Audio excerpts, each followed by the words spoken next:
ജീവിതത്തിലെ പ്രശ്നങ്ങളല്ല, പ്രശ്നങ്ങളോട് നമ്മൾ പ്രതികരിക്കുന്ന രീതിയാണ് നമ്മുടെ വിജയവും പരാജയവും നിശ്ചയിക്കുന്നത്.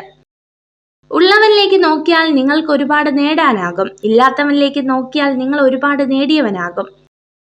നിങ്ങൾക്ക് മാത്രമേ നിങ്ങളുടെ സാഹചര്യം മാറ്റാൻ കഴിയൂ.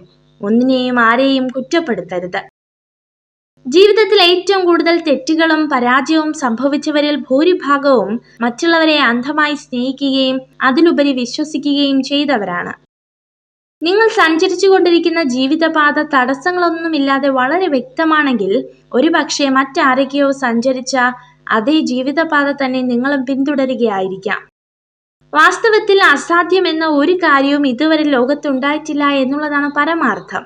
അഥവാ എന്തെങ്കിലും അസാധ്യമായിരുന്നുവെങ്കിൽ ഈ ലോകത്ത് ഒന്നും തന്നെ സംഭവിക്കില്ലായിരുന്നു. നിങ്ങളുടെ ചുറ്റിനും നിങ്ങൾ കാണുന്നതും കേൾക്കുന്നതും എല്ലാം യഥാർത്ഥത്തിൽ നിങ്ങളോടൊപ്പം ഈ ലോകത്ത് ജീവിക്കുന്നതോ ജീവിച്ചിരുന്നതോ ആയ പലരുടെയും കഠിനാധ്വാനത്തിന്റെ ഫലങ്ങളാണെന്ന് തിരിച്ചറിയുക. തോൽക്കാൻ മനസ്സില്ലാത്തവർക്കേ വിജയം കൈവരൂ. ഓരോ തോൽവിയും ഓരോ പാഠങ്ങളാണ്. സങ്കടങ്ങൾ പങ്കുവയ്ക്കുവാനും സ്വീകരിക്കുവാനും ആരും കാണില്ല. അതിനാൽ ദുഃഖത്തിൽ നമ്മെ ചേർത്തു പിടിക്കുന്നവരെ ഒരിക്കലും കൈവിടാതിരിക്കുക. ഓരോരുത്തർക്കും ഓരോ കഥകളുണ്ട്. ആ കഥകളിൽ ഓരോ ശരികളുമുണ്ട്, മറ്റാർക്കും മനസ്സിലാകാത്ത അവരുടേതായ ശരികൾ. പുറമേ നിന്ന് വിലയിരുത്താൻ വളരെ എളുപ്പമാണ്, പക്ഷെ ചില വേദനകളുടെ ആഴം അത് അനുഭവിച്ചറിഞ്ഞവരുടേത് മാത്രമാണ്.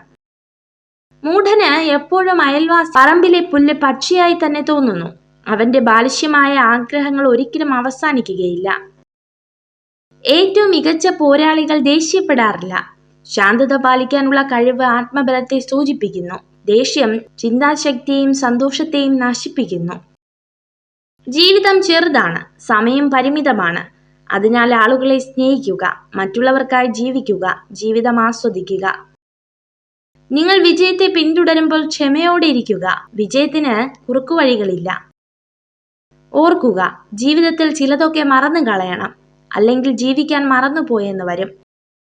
സമ്പത്തല്ല, സമാധാനമാണ് മനുഷ്യജീവിതം സന്തോഷകരമാക്കുന്നത്.